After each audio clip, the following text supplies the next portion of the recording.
So, what exactly did we change between the first edition of Status Report and the second? As the box indicates, quite a little bit. So I wanted to make a video to show you all of the various pieces and kind of break down all the changes that we made for those of you that got the first edition and might be considering picking up the second edition.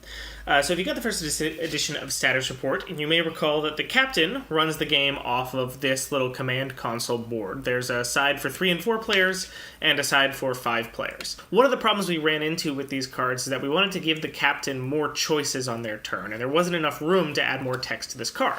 So we upgraded to these nice chipboards. These gave us tons of room to add more text and thus more choices for the captain on their turn.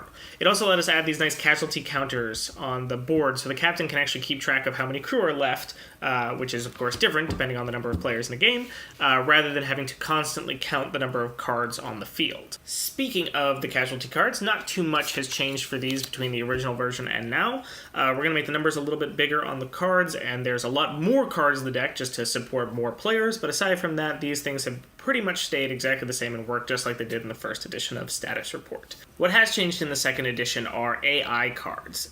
So in general, we've made the text on all of these bigger and a lot clearer to read. If you look at the old cards, the titles and the power text is a lot smaller and a lot different. Some of our AIs, like Buddy, are getting just like a straight upgrade. In the original version of Status Report, Buddy could discard one card from their hand to draw a new card. In the second edition, Buddy will be able to discard their entire hand and draw a new hand of 3 cards. Other AI, like DDO3, are getting a totally new set of powers. So before, Buddy could cancel one casualty card when it was played. This was like the only power that worked on like an instant action kind of thing. It was just a little strange in comparison to the others. Now, DDO3's power is to not play a casualty card on the next status report, but instead force another AI to play 2.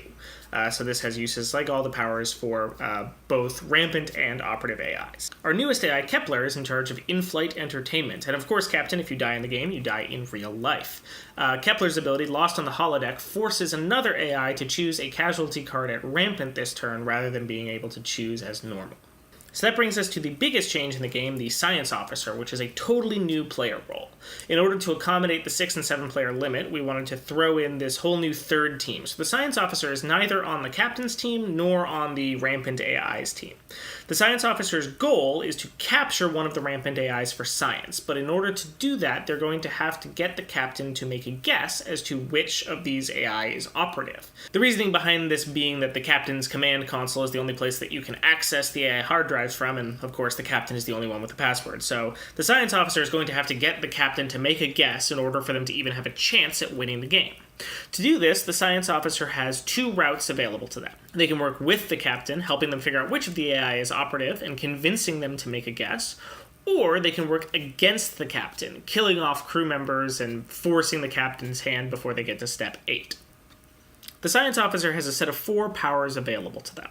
Each of them costs suspicion points, but they can all be used at any time. So powers like Eureka Moment allow you to look at a random card in an AI's hand for 1 suspicion points, while more expensive powers like Multi-Personality Chip allow you to give an AI a whole new role, giving them more power in the game. That, of course, costs 4 suspicion.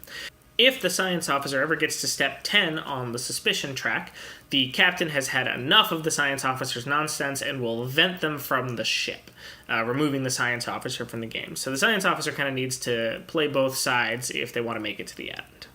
In addition to all the new roles and new cards in the game, we're going to be working on just the overall presentation of the game as a whole. The first edition of Status Report came in a tuck box. We're going to be doing a 2-piece box this time with a plastic insert, and we're going to be giving the rules an overhaul. So it's going to be a full art rulebook this time, and hopefully be a lot clearer than the first edition of the rules were. Hopefully this answers all your questions. If you are curious what else we may have changed or have a specific question, you can ask it down below in the comments.